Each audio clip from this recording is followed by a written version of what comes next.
Hey there, stampers and crafters. My name is Tami White from stampwithtami.com, and today I'm going to show you how to make this super stinking cute bear stealing honey from the honey jar card. So cute, from the Stampin Up Bear Hugs bundle. This is so stinking adorable, and I'm going to show you a couple of tricks to make the honey sticky.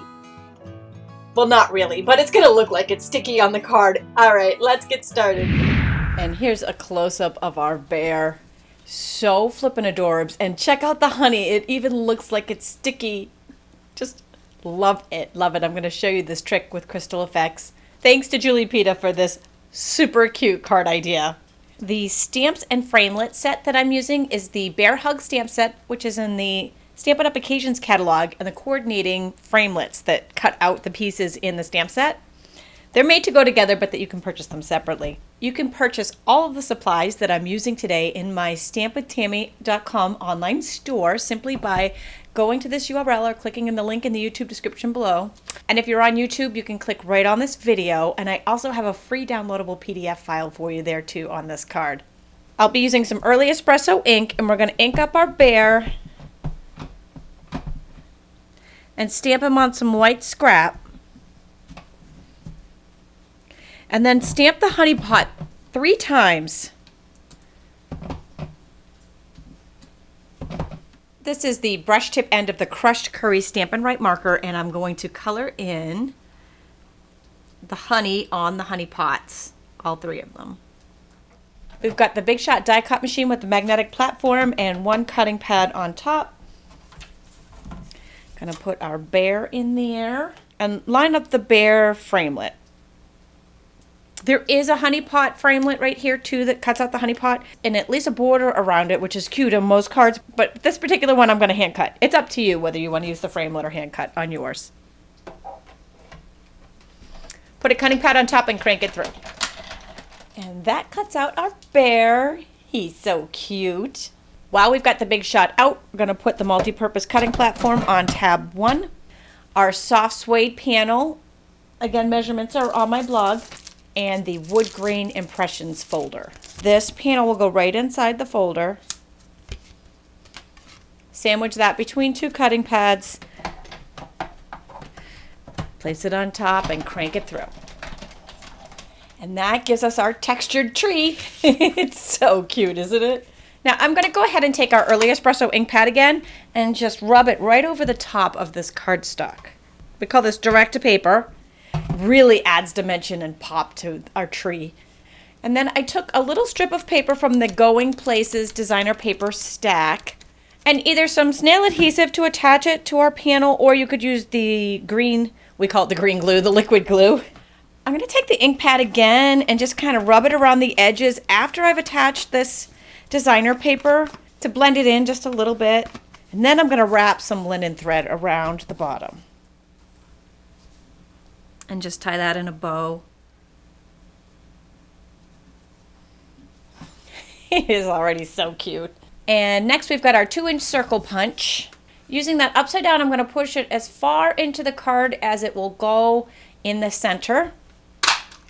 Pop out our circle. That's our bear's little hole that he's going to pop out of. Same early espresso ink pad and a sponge dauber on your finger. Mine's on my left because I'm a lefty. And I'm just going to kind of sponge dauber around the edges of the bear. I might blend that in a little bit to his belly, but I want it definitely to be shaded. Darker on the edges and lighter as I go in. Okay, a little snail on his bottom half, and then I'm sticking him at a little bit of an angle. I did put the snail on the top of the bear, so he sticks in there, and he's just popping out like, howdy ho, neighbor. Okay, some dimensionals on the back to stick that to our card base. On the little bear butt, I put 1 dimensional, but on the back of his head, I actually layered 2 on top of each other so that his head kind of pops out even more than the card base. See how I've got like a double layer there to make him pop out even more. And we are going to layer that on a crumb cake card base. Again, measurements are on the free PDF on my blog. Isn't that adorbs? Don't you just love it? But wait, we're not done. Okay, so paper snips. We're going to cut out 1 honey pot, The second one we're just cutting out the honey, and the third one just a drop. And the reason I'm fussy cutting instead of using the framelit that matches the honey pot is because the framelit leaves a border, which is really cute on a lot of cards, but on this one, I didn't want it, and I figured no point in cutting it twice. I'll just fussy cut it. Besides, it's good to brush up on those fussy cutting skills. We have all the dies that match everything now, so we don't have to do this too often, and sometimes it's good for you. So these are the 3 honey pots.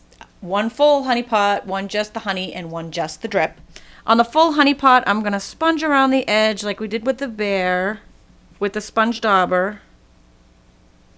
Isn't it just adorbs? Okay, now for the assembly of the honey pot, some glue dots for the little pieces. I'm going to just stick those right to the dot and even fold them under on this little drip where it might stand out just a little bit. I even want to trim this piece down even more, so I'm going to cut off where this top line is and then attach that. So it looks like it's just dripping off. This messy little bear. He's just so excited. He's just nom nom nom all over. And then our little drip is going to be dripping off his chin. So a little glue dot on that.